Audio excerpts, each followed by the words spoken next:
बिस्मिल्लाहिर्रहमानिर्रहीम। अॼु जो मौज़ू आहे बांग जा कुझु मसाला। त बांग केतिरी जाइज़ आहे, केरु ॾेई सघे थो, ऐं बांग कहिड़ियुनि जायुनि ते ॾियणु जाइज़ आहे, उन जे बारे में बयानु। त पहिरीं मसइलो इहो आहे, को माण्हू अकेलो जंग में आहे, नमाज़ जो वक़्तु थी वियो त ज़ोर सां बांग ऐं तकबीर चई नमाज़ पढ़े थो, त उन जे पोयां जबलनि पहाड़नि बराबरि मलाइक सफ़ू ॿधी बीहनि था, उनजो सवाबु उनखे अता थिए थो जेको आज़ान ॾिए थो। ऐं नंबर 2 मसइलो त नंढे ॿार खे साॼे कन में अज़ान ऐं खाॿे कन में अक़ामत तकबीर चवणु इहो सुन्नत आहे। मसइलो नंबर 3, जे माण्हू खे जिन जो असरु हुजे त उन जे साॼे कन में अज़ान खाॿे में तकबीर चवण सां बि 2-3 ॾींहं में जिन्नात जो असरु ख़तमु थी वेंदो आहे। जंहिं घर में जिन्नात या बीमारी जो असरु हुजे त उन घर में चइनी कुंडनि में बांगर चवणु घुरिजे ऐं उहो असरात ख़तमु थी वेंदा। नंबर 4, जंहिं ॻोठ में बीमारी या वबा पवे त उन ॻोठ जे चइनी कुंडनि ते बांगूं चवणु घुरिजे ऐं उहा वबा बीमारी ख़तमु थी वेंदी। नंबर 5, औरतुनि खे नमाज़ लाइ बांग चवणु जाइज़ न आहे। नंबर 6, नंढो ॿारु बांग न ॾिए पर जेकॾहिं इतफ़ाक़ ॾेई वेठो त बि जाइज़ आहे, उन ते इतराज़ न करणु खपे। नंबर 7, मसइलो इहो आहे त बिना वज़ू जे बांग ॾियणु मकरूह आहे। अगरि चयाई त जाइज़ थी पवंदी।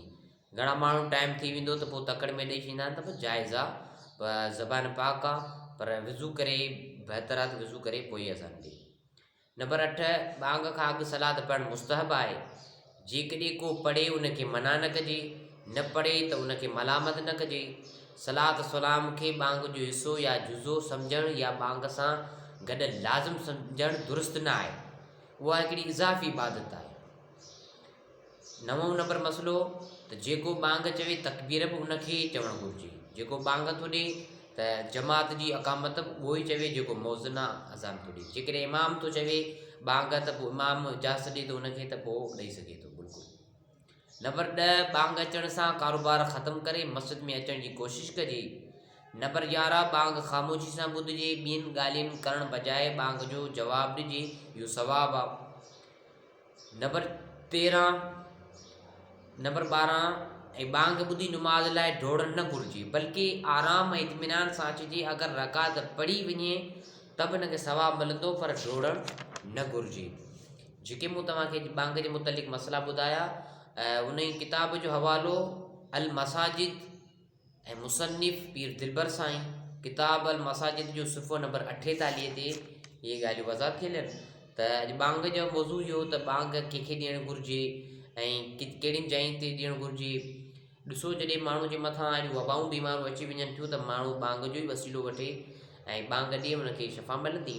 ऐं जेकॾहिं कंहिंखे तकलीफ़ आहे, बीमारी आहे, अहिड़ी बीमारी जेकी नथी छॾे, जिनात आहे या हसद आहे, त उन ई माण्हू खे कन में साॼे कन में अज़ान खाॿे में तकबीर चवे, इंशाअल्लाह उनखे तंदुरुस्ती अता थींदी ऐं उनखे शफ़ा मिलंदी। छो त बांग में अल्लाह ई अल्लाह जे हबीब जी तारीफ़ आहे। जीअं लफ़्ज़ आहे अल्लाहु अकबर, त उन जी माना आहे अल्लाह सभ खां वॾो आहे। जीअं लफ़्ज़ आहे अशहदु अन्न मुहम्मद रसूलुल्लाह, त उन जो मतिलबु आहे आउं शाहिदी ॾियां थो त मुहम्मद अल्लाह जो रसूल आहे। यानी बांग में अल्लाह ई अल्लाह जे हबीब जी तारीफ़ कयल आहे, उन्हनि जो ज़िक्र समायल आहे। त बांग खां पोयां जेको सलात पढ़णु इहो बि मुस्तहब आहे, त असां बांग खे तवजो सां ऐं ॿुधूं। ऐं बांग जे दौरान गुफ़्तगू करणु मना आहे, गुनाह आहे, मकरूह आहे। हिकिड़ा माण्हू बांग कननि जे में आङुरियुनि जे बजाए बांग ॾींदा आहिनि, इहो बि सुनत जे ख़िलाफ़ु आहे। हज़रत बिलाल हबशी कननि में आङुरियूं विझी करे अज़ान ॾींदा हुया, त इहो बि सुनत तरीक़ो आहे। ऐं बांग दौरान कंहिंखे इशारो ॾियणु, मस्जिद में आहे या हेॾा हेॾा इशारो ॾियणु, इहो बि हिकिड़ो मकरूह आहे। छो बांग जे दौरान माण्हू मुतफ़क़ इतफ़ाक़ इहो ई करे, त इहो ई तवजो करे त आउं बांग ॾियां थो अल्लाह ई अल्लाह जे हुज़ूर खे, ऐं मना बीठो या अॻियां काबतुल्लाह न मुंहुं करे, त उहो ई बांग जे लफ़्ज़ चवे ऐं बांग ना ई तवजो हुजे, ॿिए केॾा ज़हन न हुजे कंहिंखे इशारो करणु, इहो मकरूह आहे। त अल्लाह पाक दुआ आहे असांखे बांग जा मसइला सिखण जी तौफ़ीक़ अता फ़रमाए। वमा अलैना इल्लल बलागुल मुबीन।